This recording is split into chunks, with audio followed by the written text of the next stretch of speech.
Les annonces d'Emmanuel Macron du 12 juillet relatives aux nouvelles restrictions ont fait grincer des dents. Passe sanitaire étendu, exigé pour de très nombreuses activités, vaccination des soignants obligatoire à la rentrée. D'autres chefs d'État ont pris peu ou prou les mêmes mesures, comme la Grèce, l'Italie, le Royaume-Uni, la Russie, sans déclencher la colère des citoyens. On le savait déjà, le prince de la Startup Nation n'est pas vraiment le roi de la com. Comme si c'était contagieux, ses porte-paroles ne brillent pas non plus dans l'exercice.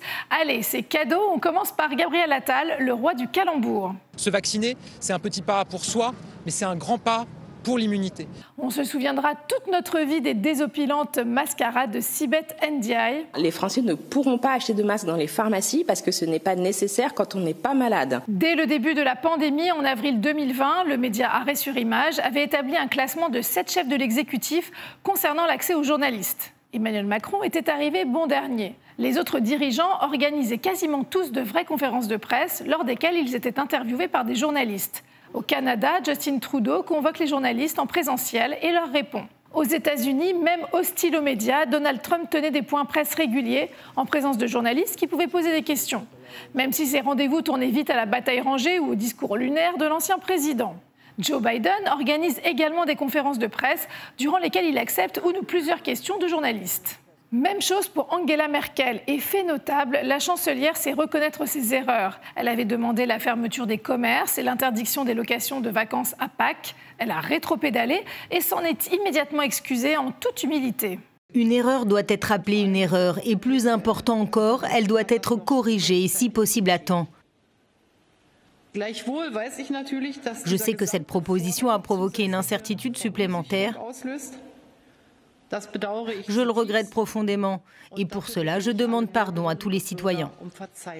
Du miel pour nos oreilles. Moins satisfaisant, au Royaume-Uni, les conférences de presse sont régulièrement organisées par Boris Johnson.